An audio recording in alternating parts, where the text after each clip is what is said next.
Welcome kayo sa aming room ng anak namin. Room ng anak namin. Napakaganda, oh. Babaeng babae. Tapos paglaki niya, ano, ba't pink? Gusto ko blue. Yung nagsalita. Una, pinaplano pa lang namin to and sa totoo lang, hindi ko sinasabi sa kanila kung ano yung gender ng baby.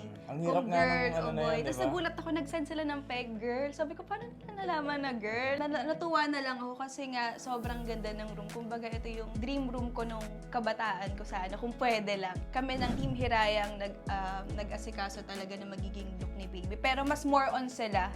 Nagtiwala talaga ako sa team nila kasi syempre alam nila yung best. Di ba uso yung mga room ngayon na beige lang, cream, gray. So kami mas gusto namin ma-feel niya na girl talaga. Kaya sobrang perfect nakuha nila kung ano yung gusto naming look nila. Actually si Ronnie, hindi naman siya masyado nangialam sa look nito. Kasi nga babae. Oo. Di ba? Hindi.